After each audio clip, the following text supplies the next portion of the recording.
चलिए चलिए आज हम जो है जहाँ पे आपको चैप्टर नंबर 3 हम समाप्त किए थे, है ना, चैप्टर नंबर 3 जहाँ तक आपको प्राग समाप्त किए थे अगले क्लास में, आज वहाँ से हम स्टार्ट करेंगे। और ये जितना भी आज हम टॉपिक्स पढ़ाएंगे ये सभी जो है इस पर विशेष करके ध्यान दीजिएगा, क्योंकि ये सभी प्रश्न बहुत ज़्यादा बोर्ड एग्जाम में बनता है। जैसे किरचॉफ का नियम 2023 में पूछा था, है ना, किरचॉफ का नियम 2023 में पूछा गया है। ठीक है, इसको ध्यान दीजिएगा। इस समय इस सबको 2 नंबर में देता होगा, इस सबको 2 नंबर में देता है, लेकिन 2 नंबर कम मत बुझिएगा, है ना, बूंद बूंद से घड़ा पड़ता है। 2 नंबर छूट जाएगा आपका, बहुत बड़ा, है ना, बहुत बड़ा समय आप गवा दीजिएगा। क्योंकि आप यहाँ आकर याद रखिएगा, अगर जो सवाल आपको आता होगा और वो सवाल जब आप बोर्ड एग्जाम में छोड़ के चले आते हैं तो बहुत ज़्यादा दुख होता है ना। और आपको इसलिए बोर्ड एग्जाम में इस प्रकार जब सब किरचॉफ का नियम आए और आप ना बना पाए, ऐसा स्थिति ना आए, ध्यान दीजिए, इसलिए ध्यान देते हैं। किरचॉफ का नियम जो है, किरचॉफ जो है एक वैज्ञानिक था, इन्होंने बहुत ही बेहतरीन नियम दिया था, बहुत ही बेहतरीन, ये 2 नियम दिए थे, है ना। दोनों नियमों को बहुत ही बेहतरीन पूछेंगे। और किरचॉफ के नियम के ऊपर नोमरिकल आता है, बुआ हर साल पूछ देता है ना, नोमरिकल पूछता है, अच्छा खासा नोमरिकल पूछता है, फंसाने वाला भी नोमरिकल आता है, कोई दिक्कत ना, हमने फंसने नहीं देंगे। ठीक है, किरचॉफ का नियम, किरचॉफ ने 2 नियम दिया था, याद रखना है। किरचॉफ ने कितना नियम दिया था? किरचॉफ ने 2 नियम दिया था। कितना नियम? 2 नियम दिया था। प्रथम नियम को जैक्सन का नियम भी कहते हैं, दूसरा नियम को लूप का नियम भी कहते हैं। किरचॉफ के प्रथम नियम को जैक्सन का नियम, दूसरा नियम को लूप का नियम कहते हैं। ठीक है, पहला नियम को जैक्सन का नियम कहते हैं, दूसरा को लूप का नियम कहते हैं। अब सवाल ये उठता है कि चलिए एक करके हम समझाते हैं। प्रथम नियम, किरचॉफ के प्रथम नियम को समझिएगा। अच्छा, जैक्सन मतलब कौन कौन समझते हैं? जैक्सन क्या होता है, जो बताइए, जैक्सन क्या होता है? हाँ, जैक्सन क्या होता है? चलिए, स्टेशन होता है, बस इतना ही ना आपको आ रहा है, इतना ही ना आ रहा कि जंक्शन जो होता है वो स्टेशन होता है। किसी के मन में चला है जंक्शन, जहाँ पे हम घूमने भूल जाते हो जंक्शन हो गया। चलिए, ऐसा कोई बात नहीं है। जब तक आप नहीं जानते हैं तब तक आप नादान थे, लेकिन आप नहीं जानिएगा तो आप शैतान बनिएगा। आप जानना है। जैसे देखिए, मान लीजिए कि जहाँ पे चौराहा देखें, चौराहा देखिए, समझिएगा, आप समझने का प्रयास कीजिएगा। यह क्या है? चौराहा है। इधर से भी जो रास्ता गया, इधर से भी रास्ता आ रहा है, इधर से भी और इधर से भी। ये क्या है? चौराहा। और सब आकर कहाँ मिलेगा? एक जाकर बिंदु पर मिल जाएगा। सब तो यहीं से पार होगा, यहीं पीछे से सब पार आएगा, ये भी इधर से पार होगा, ये भी इधर से पार होगा, ये भी इधर से पार होगा, सब तो एक ना एक जगह जाकर मिलेगा। ये चौराहा जो होता है, ये जो चौराहा होता है, इसी को कहते हैं, इसी को जंक्शन कहते हैं, इसी को जंक्शन कहते हैं। जहाँ पे ये सोचिए कि यही चौराहा को जंक्शन कहते हैं, समझाने के लिए बता रहे हैं। जहाँ पे जो है कोई, जहाँ पे जो है अनेक रास्ता है, जहाँ पे अनेक रास्ता हो जाने के लिए, जहाँ पे जाने के लिए अनेक रास्ता हो, है ना, उसी को जंक्शन कहते हैं, उसी को जंक्शन कहते हैं। जहाँ पे सभी प्रकार की गाड़ियां आकर रुकती हो, जहाँ पे सभी ट्रेन आकर रुकती हो, जहाँ पे सभी ट्रेन आकर रुकती हो, और वहाँ पे वो स्टेशन से जो है वो स्टेशन से दूर दूर तक जाने के लिए रास्ता भी हो, है ना। कहने मतलब अनेक, जैसे मान लीजिए कि कहीं पटना है, जो भी जंक्शन, जैसे रांची हो गया, है ना, रांची बहुत बड़ा जंक्शन हो गया, है ना, पटना भी है। जहाँ पे क्या हो तो एक रास्ता जाने के लिए नहीं हो, बल्कि अनेक सारी रास्ता है ना। आप कहीं भी जा सकते हो, उस रास्ता पर से आप कहीं भी जा सकते हैं। जैसे नहीं देखते हैं कि पटरी कभी इधर रहता है, इधर भी पटरी, इधर भी पटरी, इधर भी पटरी। ये कहने मतलब यह है, जाने का एक रास्ता आपके पास नहीं है, बल्कि जाने का कई रास्ता है ना। उस स्थान पे जैसे दिल्ली जाना है, तो दिल्ली जाने के लिए वहाँ उस जंक्शन जब उतरिएगा ना, तो दिल्ली जाने के लिए आपको अनेक रास्ता मिल जाएगा, है ना। दिल्ली जाने के लिए आपको जाना है, दिल्ली जाना है तो उधर चल जाइए, मुंबई जाना है तो भी चल जाइए, है ना, मुंबई चल जाइए। लेकिन वही जंक्शन पर से हर एक चीज वहाँ पे कटता है ना, तो उसी को कहते हैं जंक्शन। और यहीं पे आकर बहुत सारी गाड़ियाँ आकर यहीं पर रुकती है, बहुत सारा ट्रेन आकर यहीं पर रुकती है ना, इसी को कहते हैं जंक्शन, इसी को कहते हैं जंक्शन। जहाँ पे एक गाड़ियाँ नहीं बल्कि बहुत सारे गाड़ी आकर रुके, और वहाँ पर से जो है किसी दूसरे स्थान तक जाने के लिए, अनेक रास्ता हो, अनेक मार्ग हो, उसी को जंक्शन कहते हैं। आप किसी चौराहा पर खड़ी है, और आपको वो साइड भी जाने का रास्ता है, ये साइड भी जाने का रास्ता है, उस साइड भी जाने का रास्ता है ना। डिपेंड करता है आप कहाँ जाना चाहते हैं। जाने के लिए आपके पास बहुत सारा रास्ता है, उसी को क्या कहते हैं? तो उसी को जंक्शन उसी को कहते हैं, उसी को जंक्शन कहते हैं, उसी को जंक्शन कहते हैं। और वहीं पे आकर बहुत सारी गाड़ियां आकर रुकती है ना। और वहीं पे से जब गाड़ियां वहां पे जब रुकेगी, सब गाड़ियां तो यहीं पे आकर रुकेगी। और जब यहाँ पे सब गाड़ी आकर रुकेगी तो यहाँ पर से यहाँ जब रुकेगी तब यहाँ पे पैसेंजर आएगा। जब पैसेंजर आएगा तो बहुत सारा कोई दिल्ली जाएगा, कोई मुंबई जाएगा, कोई रांची जाएगा, है ना, कोई कहाँ, कोई गया जाएगा। तो यहाँ यही जंक्शन पर से जाने के लिए बहुत सारा रास्ता जाती है ना। कोई ट्रेन दिल्ली को चला जाएगा, कोई ट्रेन जो है गया की रोड चला जाएगा, कोई ट्रेन मुंबई की रोड चला जाएगा, तो उसी को जंक्शन कहते हैं। क्या आपका जो जम्मू स्टेशन का भी जंक्शन हो सकता है? नहीं हो सकता है। झाझा जंक्शन हो सकता है? नहीं हो सकता। क्यों? पूछेगा, कोई पूछेगा क्यों? क्योंकि वहाँ पे जाने के लिए अनेक गाड़ियों का रास्ता है ही नहीं है, रास्ता नहीं है। उसी को कहते हैं, उसको जंक्शन नहीं कहेंगे, उसको क्या स्टेशन क्या कहेंगे? स्टेशन कहेंगे। जंक्शन और स्टेशन में बहुत अंतर है ना। आगे समझे, पटना क्या जंक्शन है ना, किउल जंक्शन है। जो जंक्शन जहाँ पे अनेक प्रकार की गाड़ियां आए और वहाँ पे आए और वहाँ से जाने का रास्ता अनेक हो, है ना, अनेक पटरियां हो, अनेक रास्ता है जाने के लिए, है ना। चलिए, ये उसी को कहते हैं जंक्शन, उसी को कहते हैं जंक्शन कहते हैं। आगे समझ में, वही प्रथम नियम कहा जाता है। किसी विद्युतीय परिपथ में, किसी भी जंक्शन पर मिलने वाली धाराओं का बीजगणितीय योग शून्य होता है। बीजगणितीय योग शून्य होता है, समझिएगा। देखिए यहाँ पे इस प्रकार से धारा आएगी, कोई इधर चला जाएगा, कोई इधर चले जाएगी, कोई इधर चले जाएगी। इतना जगहबंद तो हो नहीं करता। चलिए, कोई दिक्कत नहीं, इसको मिटा दें तो चलिए इतना समझ लीजिए। इधर इससे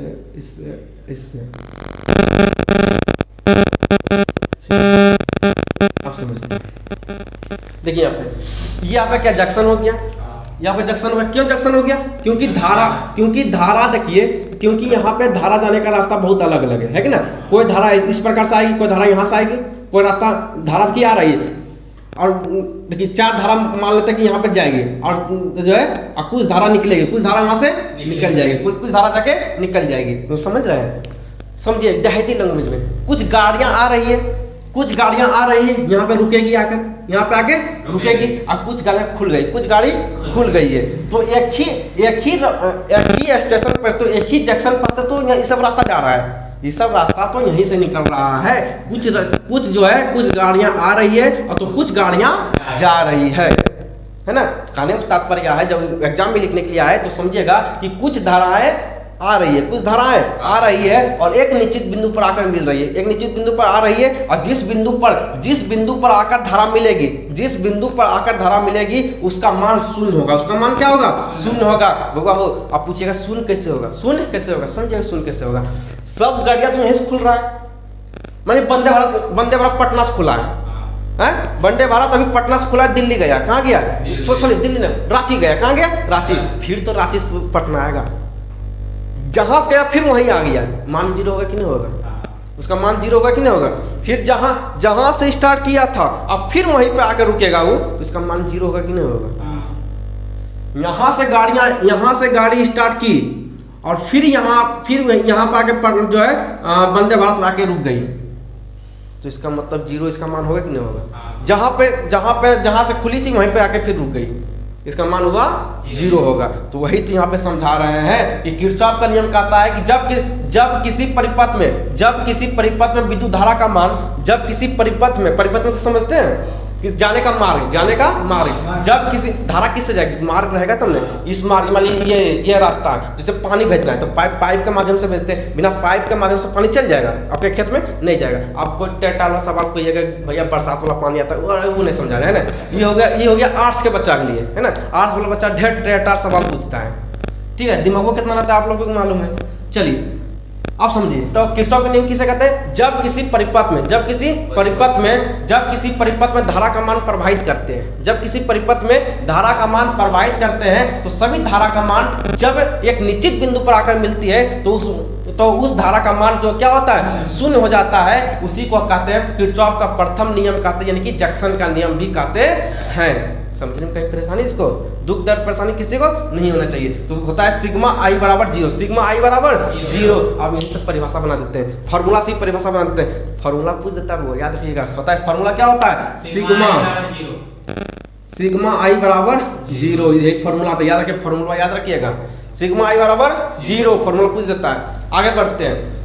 उसके बाद अभी हम नॉमिकल बताएंगे इस पर, ठीक है, अभी नॉमिकल बताएंगे। सिग्मा आई बराबर 0, तो किरचॉफ का प्रथम नियम जो होता है ये आवेश संरक्षण के नियम के ऊपर कार्य करता है।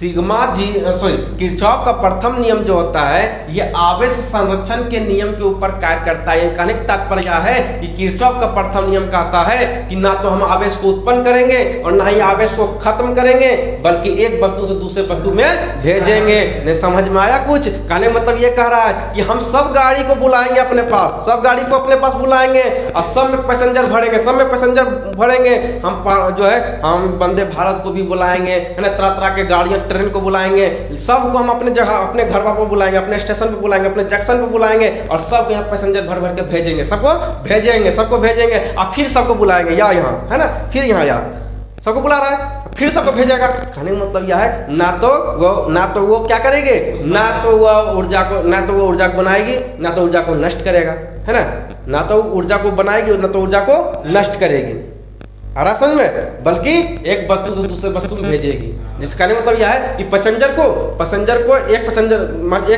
किसी भी पैसेंजर को, कोई किसी को वंदे भारत का, जो वंदे भारत का टिकट कटाएगा उसको वंदे भारत का टिकट देगा, है ना, कोई जन शताब्दी कटाएगा उसको जन शताब्दी देगा। आ रहा है समझ में? तो कहने का तात्पर्य यह है कि आवेश को वो उत्पन्न भी नहीं करेगा, आवेश को उत्पन्न ही नहीं करेगा और ना आवेश को नष्ट करेगा, है ना तो आवेश को उत्पन्न करेगा और ना ही आवेश को नष्ट करेगा, बल्कि एक वस्तु से दूसरी वस्तु में से भेजेगा।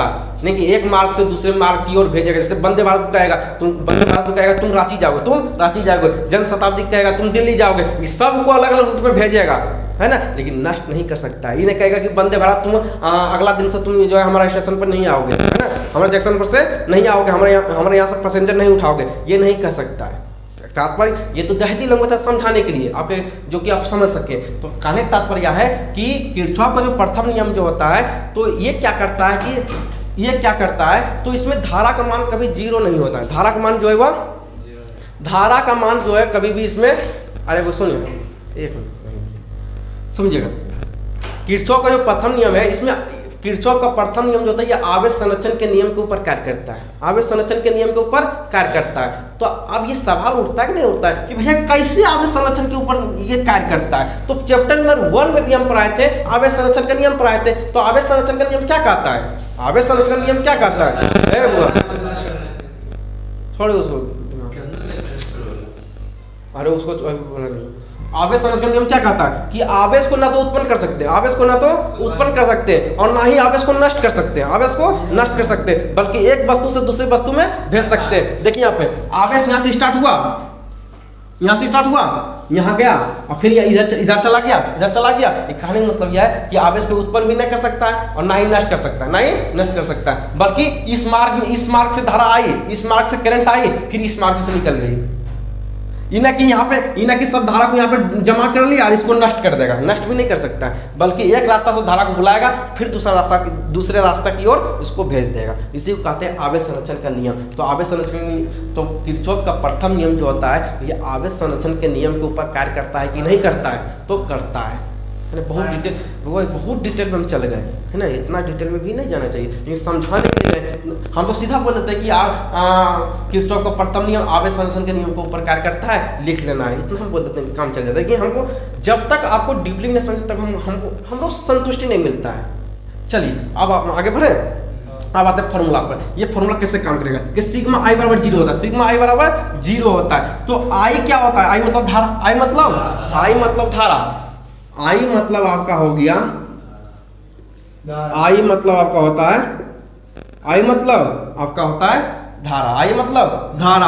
और 0 का मतलब यह है कि जब किसी भी परिपथ से धारा प्रवाहित होती है तो वह एक निश्चित बिंदु पर आकर वह मिलती है, तो वहां पे क्या होता है? तो धारा का मान वो 0 होता है। धारा का मान क्या होता है? तो धारा का मान 0 होता है। उसी को कहते हैं किरचॉफ का प्रथम नियम, यानी कि जंक्शन का नियम भी कहते हैं। और आपको पता भी चल गया इसको जंक्शन का नियम क्यों कहते हैं, है ना। अब आगे बढ़ते हैं। चलिए अब आते हैं थोड़ा सा न्यूमेरिकल पर। चलिए इसको हम मिटा देते हैं। चलिए आप समझिएगा यहाँ पे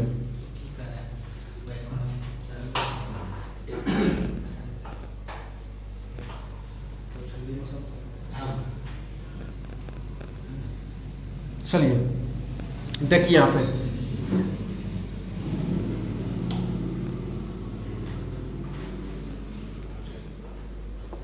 देखिए यहाँ पे अब समझिएगा।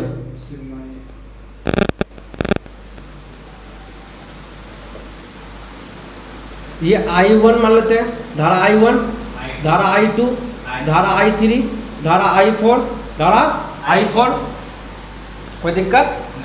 धारा 4, धारा 5, धारा I6, है ना। इसका फॉर्मूला क्या होता है? सिग्मा I बराबर 0। इसका क्या होता है? फॉर्मूला होता है। क्या होता है? फॉर्मूला होता है। अब समझिएगा, तो यहाँ पे हम धारा का मान लिखते हैं I1 plus I2 plus I3 plus I4 plus कैसे आप देंगे? आप समझिए, यही तो दिमाग में यही तो फंसता है।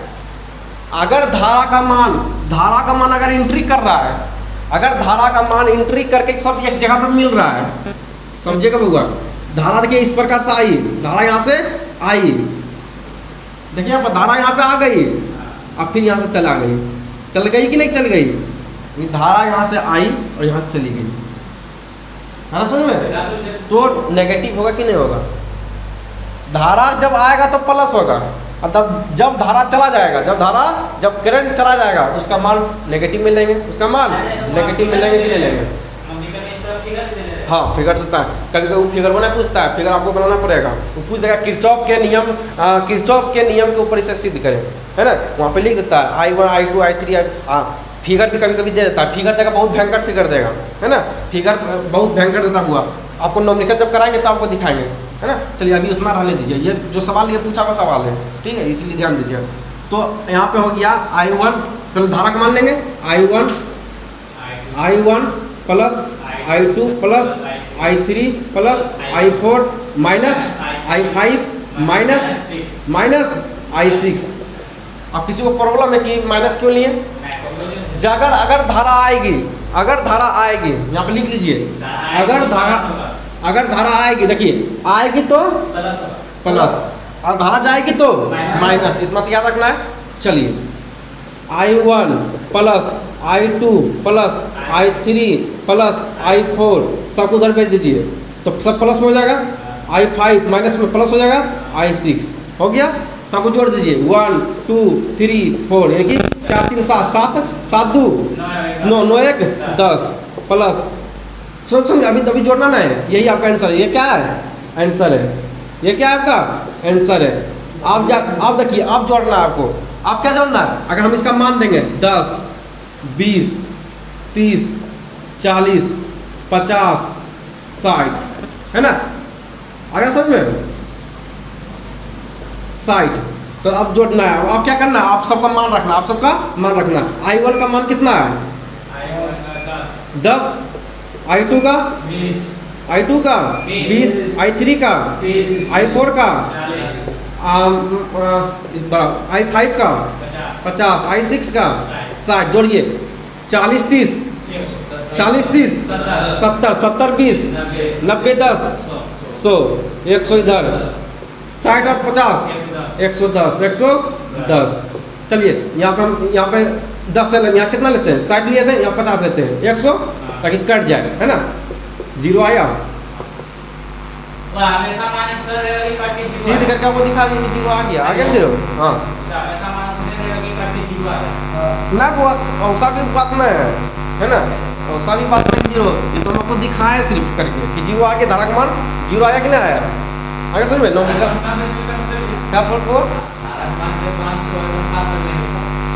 आपको वही देगा, आपको 7 तक झक रहा है ना, वो कभी 20 तक दे देगा।